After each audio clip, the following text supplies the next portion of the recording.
कहानी अंजलि और उसके सपनों की उड़ान। उत्तर प्रदेश के एक छोटे से गांव सीतापुर में अंजलि अपने 2 बच्चों के साथ रहती थी। पति की मृत्यु को 4 साल हो चुके थे, खेत कम थे, आय सीमित थी, लेकिन अंजलि के हौसले बुलंद थे। उसके लिए उसकी पूरी दुनिया उसके बच्चे थे। रवि पढ़ाई में अच्छा था और एक दिन इंजीनियर बनना चाहता था। प्रीति को कहानियां लिखना पसंद था, वह लेखिका बनना चाहती थी।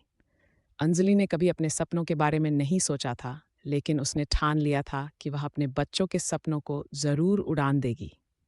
संघर्ष की शुरुआत पति के जाने के बाद गांव के लोगों ने अंजलि को सलाह दी कि वह बच्चों को किसी रिश्तेदार के पास भेज दे या दूसरी शादी कर ले।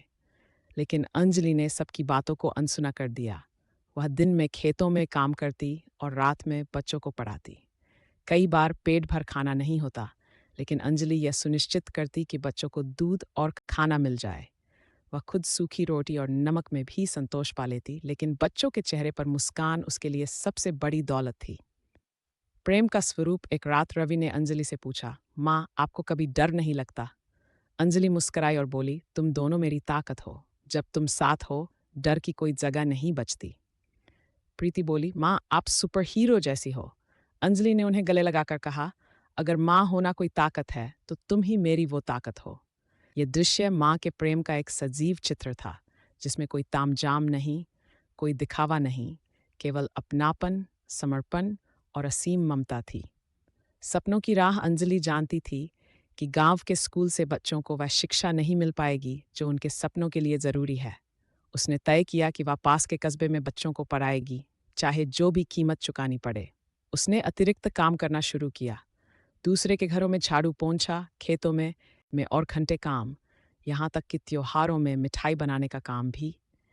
धीरे धीरे उसने थोड़े पैसे बचाए और बच्चों को कस्बे के स्कूल में दाखिला दिलाया। सामाजिक ताने। गांव की औरतें उसके चरित्र पर सवाल उठाने लगीं। कैसी माँ है जो बच्चों को शहर पढ़ाने भेजती है? रात दिन काम करती है, किसके लिए? बिना मर्द के क्या दुनिया चलती है? लेकिन अंजलि ने सबके तानों को अनसुना किया। वह जानती थी कि उसकी लड़ाई बाहर की दुनिया से नहीं, अपने बच्चों के भविष्य से है। पहला फल। रवि ने कक्षा 10वीं की परीक्षा में जिला स्तर पर टॉप किया। स्कूल वालों ने अंजलि को मंच पर बुलाया और कहा, अपने बच्चों के भविष्य से है। पहला फल। रवि ने कक्षा 10वीं की परीक्षा में जिला स्तर पर टॉप किया। स्कूल वालों ने अंजलि को मंच पर बुलाया और कहा, आप जैसी माँ ही असली प्रेरणा है। अंजलि की आंखों में आंसू थे, गर्व के, संतोष के और उस मेहनत की मिठास के जो उसने वर्षों से की थी। प्रीति की पहली कहानी एक अखबार में छपी और स्कूल के वार्षिक उत्सव में उसने मंच पर पढ़ी। सभी ने तालियां बजाईं, लेकिन प्रीति ने केवल अपनी माँ को देखा। उसकी आंखों में चमक। लेकिन प्रीति ने केवल अपनी माँ को देखा। उसकी आंखों में चमक। लेकिन प्रीति ने केवल अपनी माँ को देखा। उसकी आंखों में चमक। लेकिन प्रीति ने केवल अपनी माँ को देखा। उसकी आंखों में चमक। माँ के आशीर्वाद से बढ़कर कोई पुरस्कार नहीं था। माँ की पीड़ा। इन संघर्षों में अंजलि की सेहत कमजोर होने, माँ के आशीर्वाद से बढ़कर कोई पुरस्कार नहीं था। माँ की पीड़ा। इन संघर्षों में अंजलि की सेहत कमजोर होने लगी। उसे शुगर और ब्लड प्रेशर की दिक्कत होने लगी, लेकिन उसने बच्चों को कभी इसका एहसास नहीं होने दिया। वह खुद डॉक्टर के पास जाती, लेकिन उसने बच्चों को कभी इसका एहसास नहीं होने दिया। वह खुद डॉक्टर के पास जाती, दवा लेती और कहती, बस हल्का बुखार है। एक दिन रवि ने दवा के पर्चे देख लिए। वह रो पड़ा, माँ, आपने हमें बताया क्यों नहीं? अंजलि ने सिर पर हाथ रखते हुए कहा, अगर माँ अपनी तकलीफें बताएगी तो बच्चों की हिम्मत कौन बनेगा? प्रेम का उत्कर्ष। समय बीतता गया। रवि को एक अच्छे इंजीनियरिंग कॉलेज में दाखिला मिल गया। उसने स्कॉलरशिप पाई, क्योंकि उसकी पढ़ाई में अंजलि का त्याग शामिल था।